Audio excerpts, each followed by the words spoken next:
Hello, folks. I've just got back. Well, technically, I'm not home. I'm actually at a diner somewhere in Brooklyn. It is 2:16. I just saw a midnight screening of Star Wars: The Force Awakening. I choose the midnight screening because I didn't want to go any earlier because I knew it was going to be crowded. As I saw the lines today, and two, I had other arrangements that I have to do, a special holiday feast that I normally do with families, and so I decided that I was going to find a theater that do midnight screenings. Fortunately, it was a one near Brooklyn Heights, a 12:20 screening, and I got to see the movie. And needless to say, it was interesting. And it is late, as you can see here.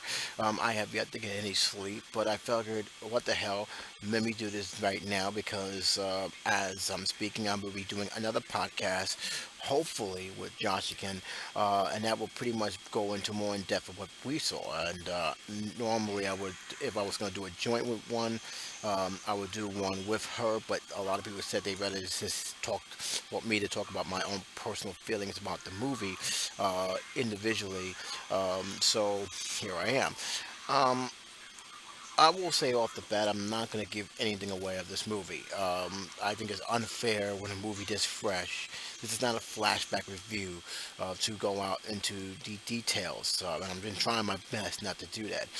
But one thing I can say is that of all the Star Wars films I've seen since the trilogy, pretty much The Empire Strikes Back, this one was a breath of fresh air. I completely enjoyed this movie. This was a film that I think a lot of Star Wars fans, including myself, was waiting for a long, long time. And the film started very interesting because a lot of people, before the film came out, was wondering about certain things, and this movie pretty much answered the question right from the very beginning, and that is Luke Skywalker.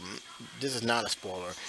He is a focal point, but not the focal point, and being that he's really a non-factor in this first film. Doesn't mean he's going to be a non-factor in the other films, but needless to say, um, this film really tells you that you're watching a different movie. Let me just go right straight to the point where what I like about this movie is that the first thing is the two main um, characters, the two main actors were fantastic in this movie. I enjoyed every moment that was on screen. The young actors they got in this movie had put so much reinsurance of me going forward with this franchise that I can say, yeah, they put this movie in good hands. This was great casting, hands down. I am looking forward to seeing them in the future movies and even other projects they have. That's how so impressed I was. The chemistry was just spot on. As well as the older generation. Harrison Ford, you know, God bless him. He went back to the character he made famous, and he didn't miss a beat. I did, even with his age, I did not see Harrison Ford in this movie. I saw Han Solo, and it was fun seeing him. It was fun seeing him, Chewie, and even um, you know Princess Leia, played by Carrie Fisher. This She was actually pretty good as well, and the chemistry they have, you can feel that over the 30 years gap between the Return of the Jedi and this and the Force Awakening, that a lot has happened to them. A lot has happened to them and their family, which leads us to the main story. Again, it's focused on the Skywalker clan. Again, it focused pretty much on them, but in a very different way. This movie really, from what you see here, you see a lot of good depth here. You see a lot of great storytelling in this movie, and I actually did enjoy it. Um, there is some things that makes it not perfect, but then again, not all great films are always perfect. Not supposed to be perfect, but some that did hang out really did. J.J. Abrams did a great job of detail. J.J. Abrams did a great job to pacing. Anyone who always talk about J.J. being a massive lens flares, I don't think there was any, and if there was, they pretty much matched what the atmosphere was going on, because make no mistake about it, this is a dark movie. There is no other way around it. This film is completely dark. And what I mean by dark is what I mean by dark. I mean they're not playing no games. You remember those stormtroopers where we always felt they're incompetent and they can't get nothing right? I was freaking. This was a menace thing. Those stormtroopers wasn't playing no games.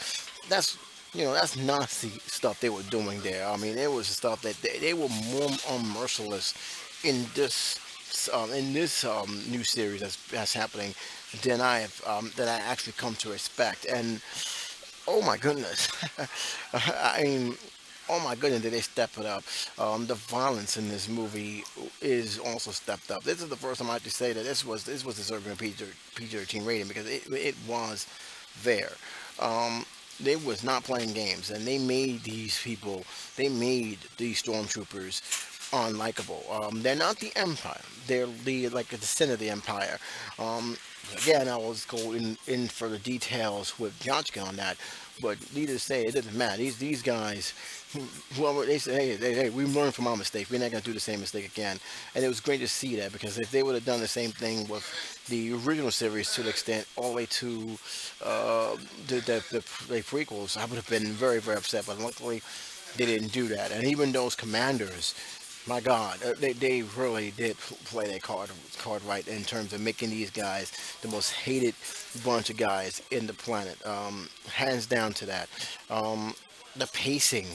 Oh my goodness! It knew when to speed up. It knew when to keep the action. It knew where to keep my interest. But at the same time, it knew when to slow down and introduce us to characters, to introduce us to plot points that was very important to the series. So that's very very important. Um, so what's my beef with the film? What is my problem? Well, it's very, very minute and it doesn't affect the rating whatsoever. Um, Again, without giving anything away, when I saw this movie right from beginning to end, it dawned on me that I was actually watching New Hope Part 2. There's no other way around it. This is pretty much a remake of the original Star Wars. This is New Hope all over again. If you see the plot, if you see where they was going, if you see from point A to point B, you're literally watching a remake of the original movie. And I have nothing wrong with that. If it's done great, that's fine. And this was done great. But that was the one thing that stuck out. And this is something I kind of wish J.J. Abrams don't do too much. He did it with Star Trek. He did it more with Into Darkness than the first one. Not to rely, and I'm hoping he doesn't do it with the other movies, not to rely on nostalgia. One thing about J.J. Abrams, he is a very guy who you can tell he's nostalgic. You can tell that he has a love affair with certain films, and Star Wars is no different. So, again, that was the thing that stuck out to me the most. That it really did feel like I was watching New Hope all over again. And even then, I don't even call it New, but it's called Star Wars. There were some minor things that bothered me, especially with the dialogue and stuff. But other than that, that's it. I honestly sat down there and was enjoying the ride from beginning to end, and that is something that I haven't felt in a Star Wars film since The Empire Strikes Back. That's how um, that's how strong this film was. That's how good this film was. I was very, very surprised. I knew this film would probably be good because cause I had faith in J.J. Abrams and his director in terms of how to do a sci-fi film. But I didn't expect this to hit it out of the park. The last act, which I was wondering how they was gonna go. I understand what they was going with it because it left in a cliffhanger kind of style, very very early. But it was satisfying. It said, okay, this is how it's supposed to end. There's still some more to tell, and as you know, there is some more to tell. So I'm like, ah, but in a good way because I want to see another. I want to see next. I want to see next episode. I want to see episode 8 now because they have done it so damn good. And again, without going into it, I gotta give credit because the trailer, in my opinion, didn't give anything away. I tell you right now.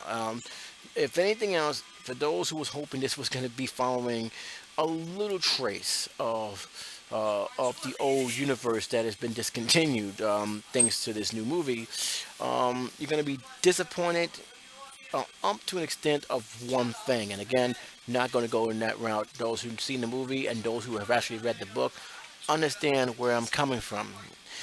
Um, but other than that, I think the ending, especially with the third act, I love the third act. The third act was satisfying, sad, tragic. But more importantly, the third act really is a great setup to the next episode, the next chapter in the Star Wars franchise. And for me, that's what I can't wait. I really can't. This is a four-star fun film. Make no mistake about it, gentlemen, ladies, those who are deep in the Star Wars. This is not a perfect movie.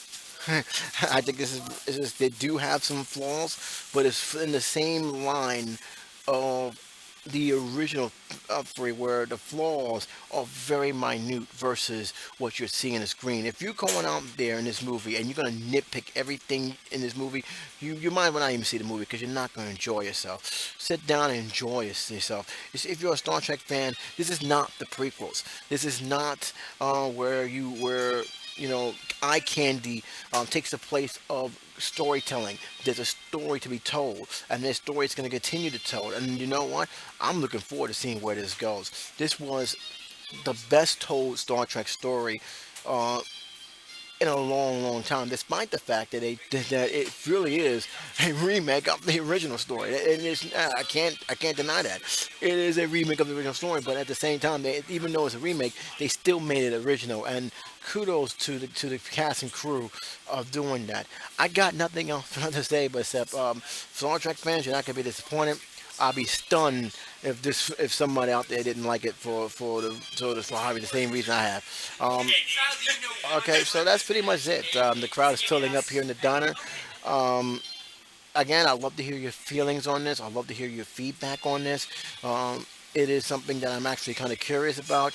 Did you like it? Didn't like it? Again, I will get into more detail with Jocelyn when she finishes seeing the film. I want to see what she had to say. But again, until next time, this is J77 saying take care, be safe. Talk to you soon. Bye bye.